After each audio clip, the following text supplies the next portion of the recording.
안녕하세요. 저는 대구가톨릭대학교 간호학과 2호학번 이나현입니다. 어릴 때부터 저는 가치 있는 사람, 내가 받은 사랑을 다른 사람에게 베풀어 줄 줄 아는 직업을 가지는 것을 꿈꿨습니다. 그러다 동생이 혈액암을 앓게 되면서 병원이 저에게는 단순한 치료 공간이 아니라 꿈을 키워나가는 공간이 되었습니다. 의사와 간호사의 차이를 명확히 정의하기는 어렵지만 저는 간호라는 단어가 보살핌과 나눔을 의미한다고 생각했고 그 순간 간호사의 길을 가겠다는 확신이 들었습니다. 초등학교 3학년 때부터 난 간호사가 될 거야 라고 다짐했고 고등학교에 입학할 때도 그 꿈에 한 걸음 더 다가갈 수 있다는 생각에 설렜습니다. 고등학교 생활은 마치 끝없는 레이스와 같았습니다. 멈추지 않고 달려야 했고 저는 목표를 향해 끊임없이 노력했습니다. 1학년 때는 반장, 동아리장, 모듬장, 모든 교과목 도우미를 맡으며 다양한 경험을 쌓았습니다. 학생부 종합 전형을 처음부터 정해놓기보다는 생명과학이라는 큰 틀을 잡고 관심 있는 분야를 탐구하며 저만의 경험을 쌓았습니다. 이런 방식 덕분에 단순한 기록이 아닌 저만의 의미와 방향이 담긴 생기부를 완성할 수 있었습니다. 입학 후 일주일 동안 학교에서 할 수 있는 모든 활동을 조사한 뒤에 캘린더에 정리했습니다. 특히 간호사가 되기 위한 좋은 경험이 될 공모전, 탐구, 동아리 등을 체크하고 미리 신청서를 작성했습니다.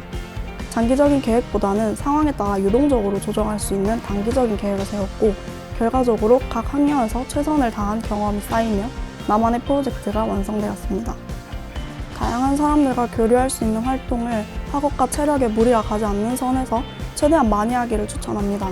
입시의 독서와 봉사 점수가 직접적인 평가 항목이 아니라 하더라도 각 과목에서 활동의 근거로 독서, 실험, 토론 등을 녹여내야 한다고 생각했습니다. 학생부 종합 전형은 단순한 정보 나열이 아니라 나만의 방식으로 해석하고 발전시켜야 면접에서도 자연스럽게 이야기를 풀어낼 수 있습니다.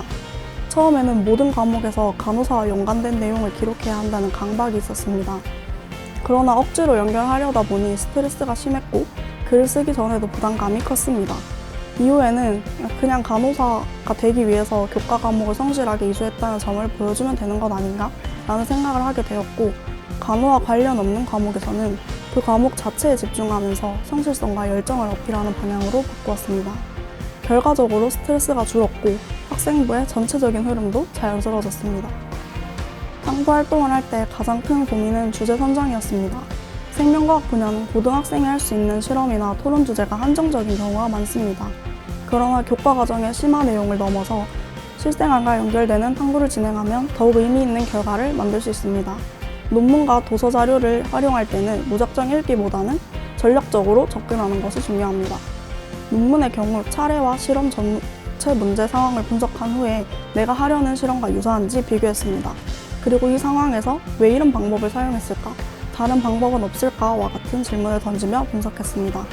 여기서 더 나아가 논문에 없는 새로운 방법을 고민해보거나 주제를 세분화하여 심화 탐구하는 것이 중요합니다. 도서의 경우 차례와 작가의 말을 반드시 확인했습니다. 문학이 아닌 전문 서적에서도 작가의 말과 연구 과정에서 고민과 방향성을 담고 있기 때문에 실험을 준비하는 과정과 비슷한 통찰을 얻을 수 있었습니다. 면접 대비는 학교에서 제공하는 모의 면접 프로그램을 적극적으로 활용하며 준비했습니다. 그러나 연습을 하면서 한 가지 중요한 사실을 깨달았습니다.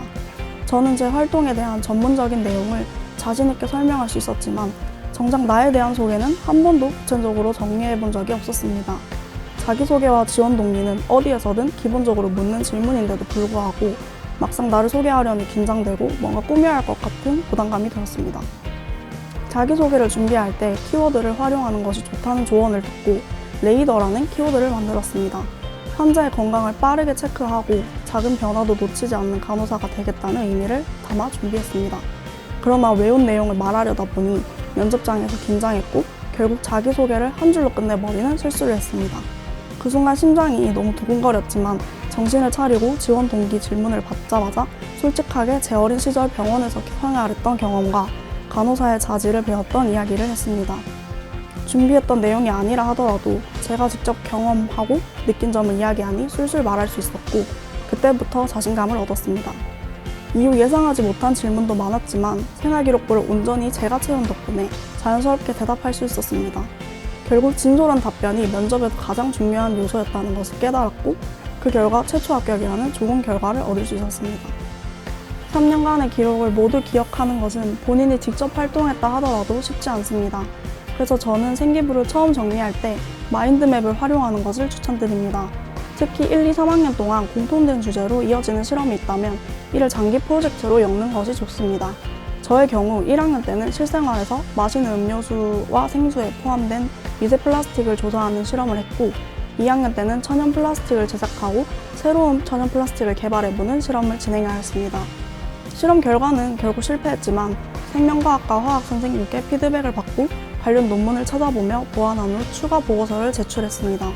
실험이 실패했다고 해서 그대로 끝내지 않고 피드백을 반영한 추가 보고서를 제출하는 것이 더욱 탄탄한 생기부를 만드는 방법입니다.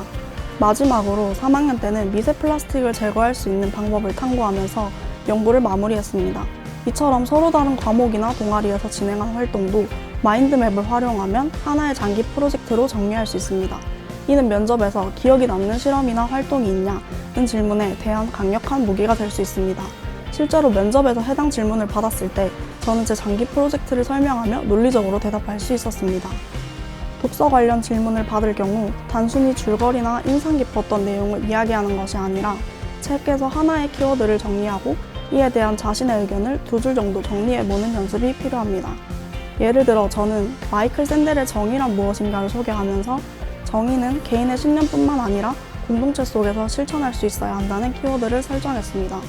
면접에서는 당신이 생각하는 정의란 무엇인가? 또는 만약 상사가 부당한 일을 지시한다면 어떻게 대처할 것인가? 같은 질문을 받았습니다. 키워드를 미리 정리해뒀기에 당황하지 않고 대답할 수 있었고 마지막 질문에서는 대구가톨릭대학교의 슬로건에 맞춰 창의성과 공동체성을 강조하는 답변을 하여서 강한 인상을 남겨주셨습니다. 또한 일반 발표와 달리 면접에서는 지원자가 하는 말 하나하나가 평가 요소가 되기 때문에 단순한 정보 전달이 아닌 나는 대구가톨릭대학교에 꼭 입학하고 싶다는 열정을 적극적으로 어필하는 것이 중요합니다. 면접이 끝날 무렵 마지막으로 할 말이 있냐는 질문을 받을 가능성이 매우 높습니다. 이때는 단순히 감사 인사를 하는 것보다는 다음과 같은 전략을 활용하는 것이 좋습니다. 첫째, 면접 중 대답하지 못한 내용이 있다면 이 부분을 대학에 입학한 후 더욱 깊이 탐구해보고 싶다는 식으로 보완하는 답변을 한다. 두 번째, 대구가톨릭대학교에 대한 관심을 강조하면서 지원 동기를 한 번 더 어필한다. 저는 대학교 홈페이지를 자주 방문하며 정보를 수집했는데 대구가톨릭대학교가 창의성을 갖춘 인재상을 강조한다는 점이 인상적이었습니다. 이를 활용하여 이 대학만의 특별한 교육 철학에 공감하며 입학 후 창의성을 더욱 발전시키고 싶다는 답변을 했습니다. 마지막으로 3년의 기록을 살펴봐 주시고 저의 탐구 과정에 관심을 가져주셔서 정말 감사하다는 말로 면접을 마무리했습니다.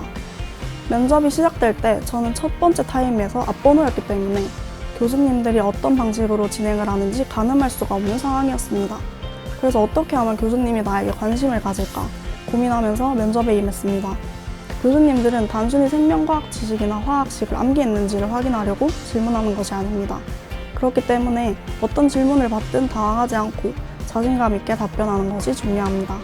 만약 답변을 하다가 실수를 했다면 침착하게 다시 답변해도 될까요? 라고 정중하게 요청하면 됩니다. 또 질문이 너무 어려워서 생각이 나지 않을 경우 오래 고민하기보다는 이 부분은 대학에 입학한 후 더 깊이 탐구해보고 싶다는 식으로 빠르게 정리하는 것이 좋습니다. 인생에서 처음 경험하는 큰 면접이기 때문에 떨리는 것은 당연합니다. 그러나 면접의 핵심은 단순한 암기가 아니라 본인의 경험을 진솔하게 전달하는 것입니다. 자신감을 가지고 당당하게 면접에 임하신다면 좋은 결과를 얻을 수 있을 것입니다. 학생부 종합 전형은 스펙이 아니라 나만의 경험으로 진로를 찾아가는 과정입니다. 완벽하게 된 계획보다는 꾸준한 도전이 더 중요합니다. 저도 시행착오를 겪었지만 그 과정이 가장 값진 배움이었습니다. 저는 안 되면 되게 하라 보다는 안 되면 되는 것을 해라 라는 말을 전하고 싶습니다. 3년 동안 모든 것을 증명하고 기록해야 하는 과정에서 저 역시 안 되는 것들에 발목이 잡힌 적이 많았습니다. 이 글이 후배들에게 작은 길잡이가 되길 바랍니다. 진솔한 경험으로 자신만의 의미 있는 고교 생활을 만들어 가세요.